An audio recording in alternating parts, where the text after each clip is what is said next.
우리가 예수 믿는다고 할 때 가장 중요한 두 가지가 있는데, 하나는 예수가 그리스도이심을 고백하는 신앙 고백이고, 다른 하나는 예수님 말씀 따라 그렇게 행동하고 실천하는 것입니다. 신앙 고백은 입에서 나오는 말이고 마음에 담겨있는 믿음입니다. 신앙의 실천은 예수님 말씀을 생활에서 실천하는 겁니다. 신앙 고백이 있으면서 신앙 실천 없으면 죽은 믿음이고, 신앙 고백이 없으면서 실천을 한다는 것은 예수 믿고 구원받는 영원한 생명과 무관한 인간의 노력일 뿐입니다. 그런데 기독교 역사를 보면 시대의 필요에 따라서 어떤 시대는 신앙의 실천적 삶보다 신앙의 고백의 중요성이 강조되고, 어떤 시대는 신앙 고백의 중요성보다 예수 믿는 사람들의 신앙 실천의 중요성이 더 강조되는 일들이 반복되어 왔습니다. 어느 한쪽으로 쏠려서 두 가지 다 중요한 것임을 망각하지 못하도록 하는 것입니다. 내년이면 종교개혁 500주년이 되는데, 마틴 루터가 종교개혁을 하게 된 것도 다른 것 아닙니다. 캐톨릭 수도사였던 그는 고행을 통해서 자기 죄에서 구원받으려고 노력했습니다. 그래서 108계단을 무릎으로 오르내리며 자기의 죄를 속죄받으려고 육체적인 고통을 스스로 가하는 일을 했습니다. 아마 사람들은 그것을 보고 대단한 영적인 훈련이다 그랬을지 모릅니다. 근데 어느 날 그가 이거 아니구나, 무릎으로 계단을 오르락내리락 하는 고행을 통해 내 죄가 용서받는 것이 아니구나, 오직 예수 십자가 은혜구나, 사람이 이런 노력해서 구원에 이르는 것이 아니라는 걸 깨닫게 됩니다. 선한 일을 한다는 것도, 의로운 일을 한다는 것도 사람의 노력의 결과로 구원에 이르는 것이 아니구나, 오직 예수 십자가 은혜구나 깨닫게 된 겁니다. 그런 깨달음을 얻게 되니까 당시 교회의 존재 목적을 상실해버렸던 로마 캐톨릭 교회를 향해 아니다 선언한 겁니다. 이건 아니다 그런 거예요. 당시 교회 부패의 극치가 로마 교황청에서 추진하던 베드로 성당 건축이었습니다. 인간 노력으로 구원에 이른다는 가르침이 어떻게까지 타락하게 되었는 것을 보여준 것이, 베드로 성당 건축을 위해 많은 헌금을 내면 예수 믿지 않고 죽은 부모들의 구원까지도 가능하다고 가리키게 된 겁니다.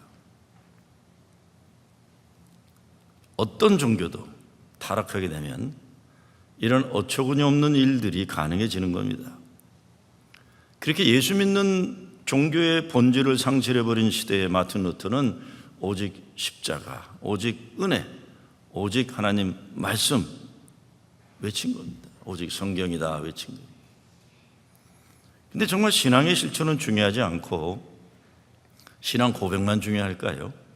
아니죠. 둘 다 중요합니다. 사도 바울이야말로 오직 은혜, 오직 믿음을 강조했습니다. 그가 그렇게 한 것은 그가 평생 바리새인으로서 율법 잘 지키는 것으로 구원에 이르려고 몸부림치다가 아니구나 깨닫게 된 겁니다. 나는 하나님의 일을 열심히 한다고 했지만 분노와 불만과 사람을 죽이는 일에 열심히 한 걸 담에색에서 꼬꾸라지면서 부끄러웠던 삶을 돌이켜보게 되는 겁니다. 반면에 베드로를 위시한 다른 제자들, 특별히 예수님의 친동생 야고보 사도와 같은 경우는 바리새인처럼 종교적이 철저로 살던 사람들이 아닙니다. 바리새인들의 입장에 보면 진짜 제대로 못 살던 무지랭이들이에요. 그런데 예수님 삶과 말씀을 통해 변화되었기 때문에 예수님 말씀을 실천하는 것이 중요하다고 얘기했어요. 그래서 야고보 사도 같은 사람은 행함이 없는 믿음은 죽은 믿음이라고까지 한 겁니다. 그러니까 누굽니까? 칼빈이나 이런 사람들은 야고보서를 지푸라기 서신이라고 옵세라고까지 했잖아요. 행함이 없는 믿음은 죽은 믿음이라고 하는데 성경에서 빼도록 원했던 거예요. 예수님 제자가 되는 입문의 과정이 달랐기 때문에 강조점이 달랐던 것뿐입니다. 그런데 이 고민이 우리 감리교 창시자인 요한 웨슬레에게도 똑같이 있었습니다. 요한 웨슬레도 성공의 사제니까 신앙의 실천을 중요하게 여겼습니다. 무엇보다 그가 감리교 운동을 시작했던 시대는 종교 개혁이 시작된, 그러니까 존 칼빈보다 200년 후에 태어난 사람이에요. 시대가 다른 겁니다. 시대가 다른 때 하나님이 장로교를 세우고 감리교를 세우고 순복음교를 세웠기 때문에 강조점이 다른 거예요. 그런데 그걸 모르고 내 교단만 좋은 교단이다, 내 교단만 맞다, 이거는 뭘 모르고들 그렇게 얘기하는 겁니다. 하나님이 필요하셔서 시대가 다를 때 각각 세워주신 거예요. 시대적으로 다른 시대입니다.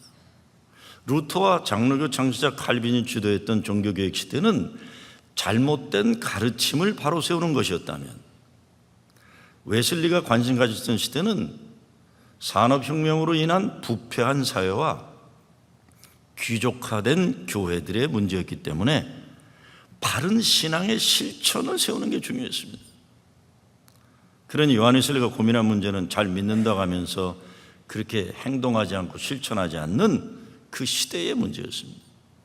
어떤 의미에서 오늘날 우리가 사는 이 시대 기독교 문제와 같은 문제를 가지고 고민한 겁니다. 저는 그렇기 때문에 이 시대에는 요한 웨슬레의 영적 운동이 더욱더 중요하다고 생각하는 겁니다. 그래서 철저한 기도 생활, 말씀 공부, 그리고 구제, 선교를 체계적으로 실천해 나갔던 겁니다. 근데 그에게 중요한 인생 전환이 온 거죠. 지난번 우리 웨슬레 신앙 강좌에서 다 배우신 거죠. 1738년 5월 24일 올더스게이트 회심이에요. 이미 영국 성공의 목사였고 미국에 인디안 선교하겠다고 청혼의 꿈을 품고 사바나 조지아에 와서 선교 사역을 하고 영국으로 돌아갔던 후입니다. 어느 날 런던 올더스게이트 거리에 있는 작은 교회에 우연히 들어갔다가 마틴 루터의 로마서 서문을 어느 평신도가 읽는 것을 듣고는 마음이 뜨거워지는 경험을 한 겁니다. My heart was strangely moved. 그랬어요. 내 가슴이 이상하게 뜨거워졌다.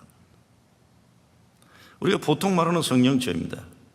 그래서 사람들은 뜨거워진 걸 자꾸 강조하는데 뜨거워진 것보다 더 중요한 그 후에 고백이 중요한 거예요. 뭐라고 웨슬리가 고백합니까? 나 같은 죄인, even sinners like me예요. 나 같은 죄인을 위해서도 예수 그리스도께서 십자가에 달려 죽으셨다. 이 회심 체험 위에 존 웨슬리는 조지 위필더와 같은 아주 장로교 예정론자들, 자기 반대표 때는 그들과 함께 오히려 스코틀랜드와 잉글랜드와 웨일즈와 아일랜드를 돌아다니며 들판에서, 광장에서, 시장 바닥에서 하나님의 말씀을 선포한 겁니다. 성공회가 가지 않는 곳으로 간 거예요. 저는 오늘 성경 말씀에서 하나님의 아들의 음성을 들을 때가 오나니 곧 이때라.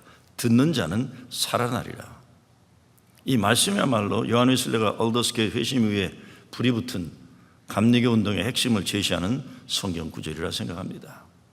왜냐하면 이 말씀 속에는 예수가 그리스도의 심에 대한 고백이 있고 교회 존재 목적이 담겨져 있기 때문에 그렇습니다.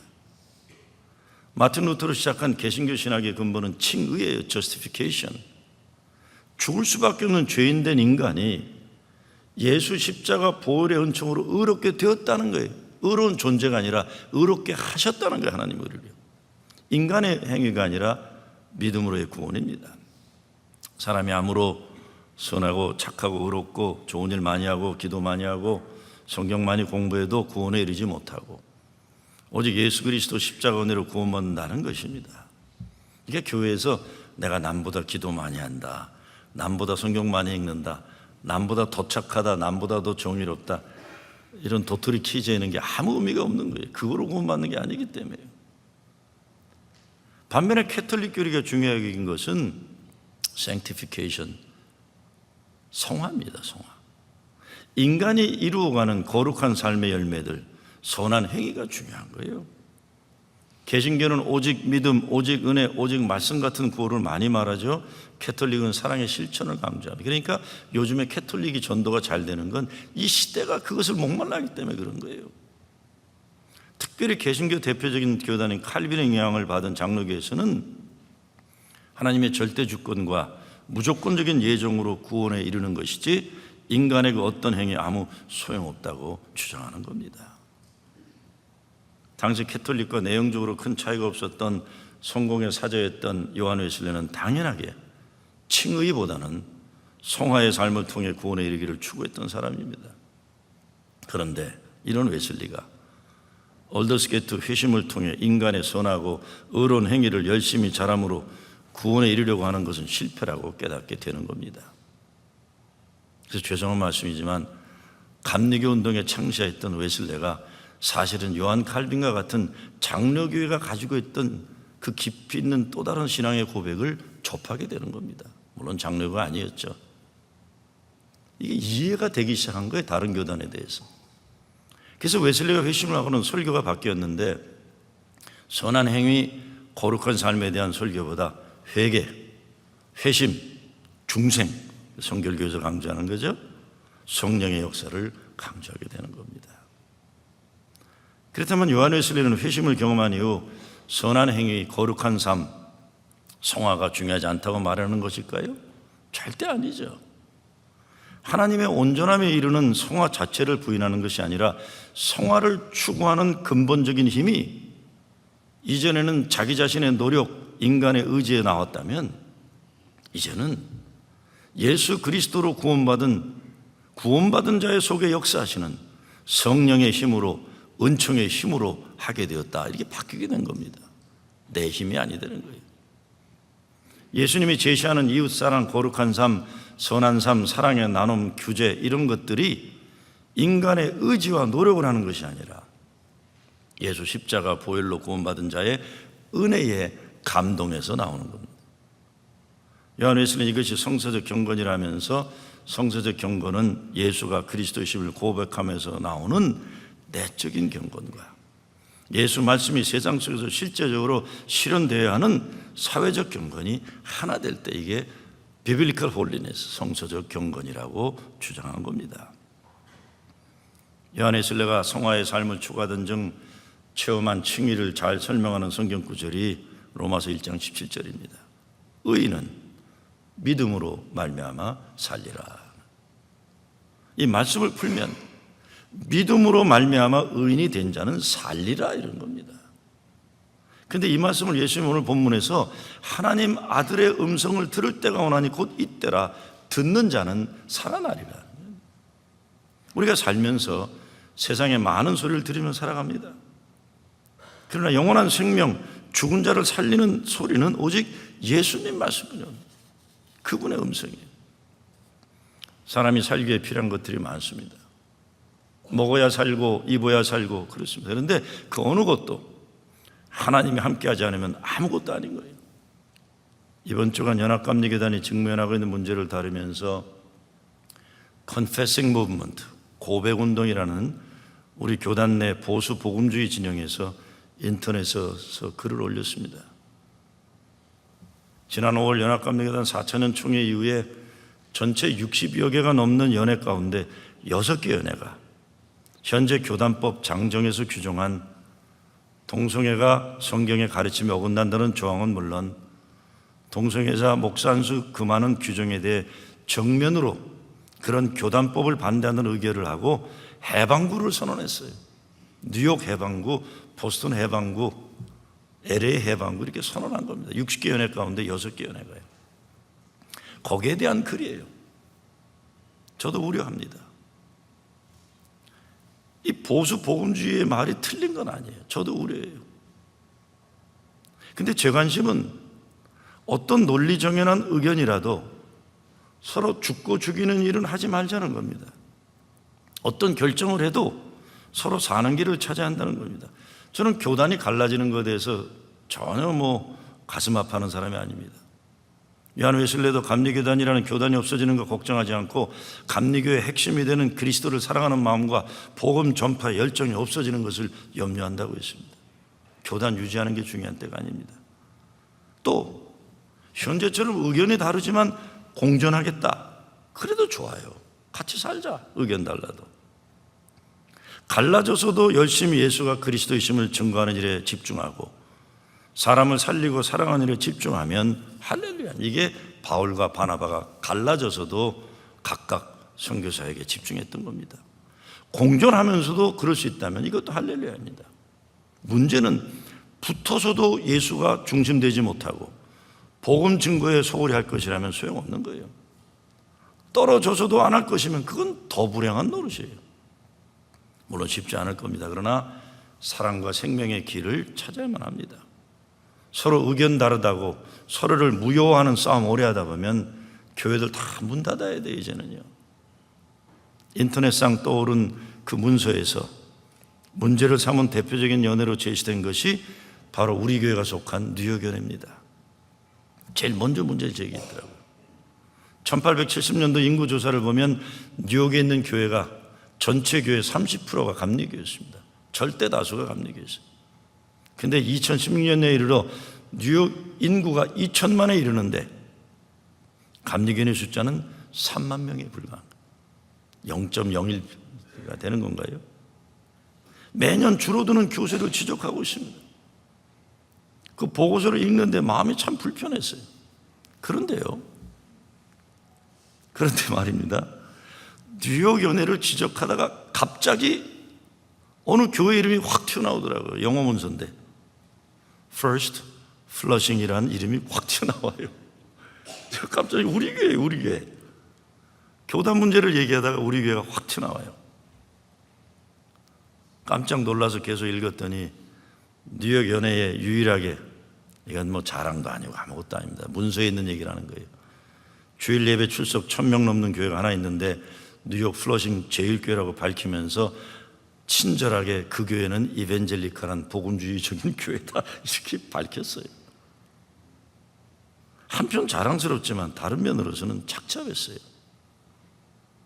저는 저 자신이나 우리 한인교회를 이벤젤리칼만 구별되길 원치 않습니다. 복음적이면서도 진보적이어야 돼요. 그게 고백과 실천이 같이 가야 되는 거니까요. 우리 교회도 지난 수년간 어려움을 겪어서 이제 겨우 회복하고 있어요. 겨우 회복하고 있는 겁니다. 근데 이번 달 초 뉴욕연회에서 감독님이 첫날 설교 첫 말씀에도 플러싱 제일교회 이야기를 꺼내셨어요. 다음 주 랭캐스터 펜실바니아에서 동북부 6연회가 모이는 지역총회에서 감독 모아놓은 메시지 내용 가운데 우리 교회 이야기가 거론될 거니까 자료를 보내달라는 연락을 받았어요. 정말 자랑스러우면서 한편 정말 마음이 착잡한 겁니다. 우리가 알잖아요. 우리 교회도 얼마나 해결해야 할 과제가 많고 돌팔구를 찾기 위한 노력이 얼마나 많이 필요합니까? 무엇보다 지난 수년간 교회가 어려움을 겪으면서 젊은 사람들이 교회를 많이 떠났습니다. 그러니까 어떤 의미에서요? 잘 들어보세요. 연세 많은 분들이 플러싱 제일교회를 지켜나가고 있다고 해도 과언이 아닌 거예요. 그런데 잘 들어보세요.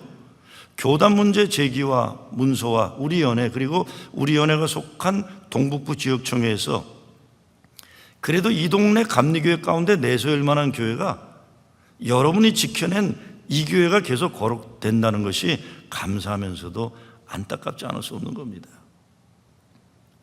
두 번째, 이제 더 이상 사망의 두려움이 아니라 생명의 감사와 소망 가운데 사는 겁니다.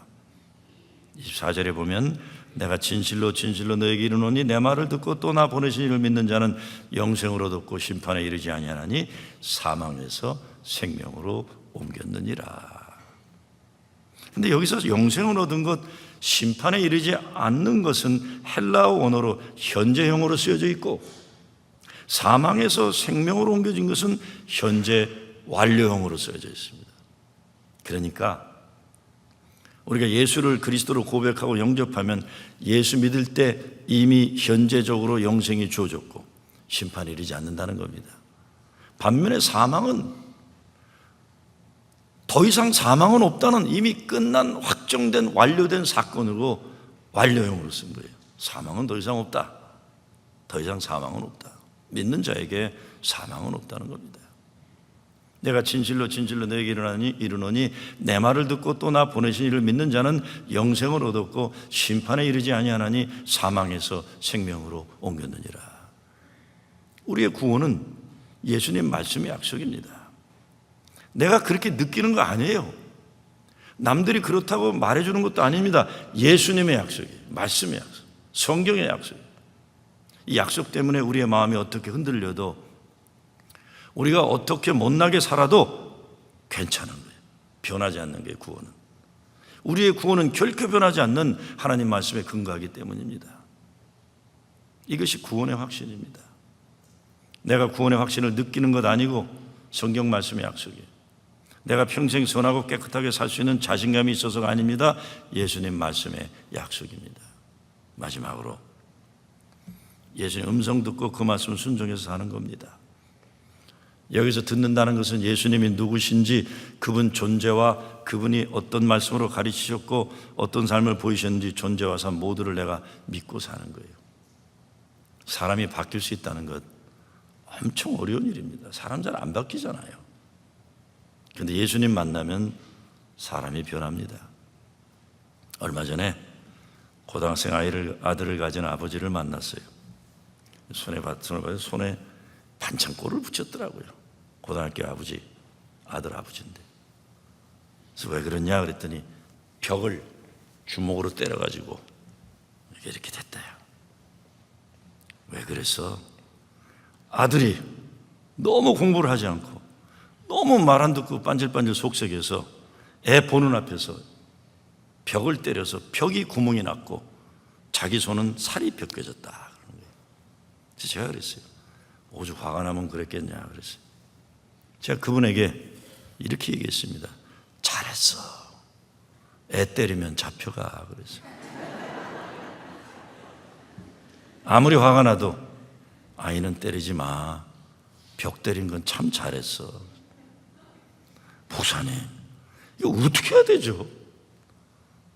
그래서 너 겸손해지려는 거다. 기도도 열심히 하려는 거다. 애는 때리지 마. 아버지가 왜 벽을 때렸을까요? 아들을 공부 열심히 하는 아이로 변화시키고 싶은데 말로 안 되고 힘으로 안 되니까 그런 거예요. 그러면 힘으로 능으로 안 되면 어떻게 해야 됩니까? 성경에서 뭐라고 했어요? 능으로도 안 되면 어떻게 하라고요? 하나님의 신으로 하라고 그랬어요. 성령의 영, 다른 게 없습니다. 그 애가 예수님 음성 듣도록 할 뿐이에요. 우리 아이들이 예수 잘 믿어야만 가능해요. 사실 아들 때문에 속상해서 벽을 때린 사람, 예수님 만나지 않았으면 다른 사람 많이 때렸을 사람이에요. 제가 그 인간을 너무 잘 알아요. 그래도 그분이 예수 믿어서 그만큼 바뀐 거 잘하니까 잘했어. 벽을 때려라. 앞으로도 벽을 때려라 그랬어. 벽을 때려라. 왜 분한데 옛날 같으면 사람을 때리는데 벽을 때리고 잘했다. 그래 앞으로도 벽만 때려라. 예수 음성 들을 때 생명의 역사가 일어나는 겁니다. 진실로 진실로 너에게 이르노니 죽은 자들이 하나님의 아들의 음성을 들을 때가 오나니 곧 이때라. 듣는 자는 살아나리라. 듣는 자는 살아나리라. 예수의 음성을 들을 때 살아납니다. 음성을 들을 때 죽음에서 생명으로 옮겨집니다. 죽은 자들이 살아나는 길은 오직 하나, 예수의 말씀을 듣는 거예요.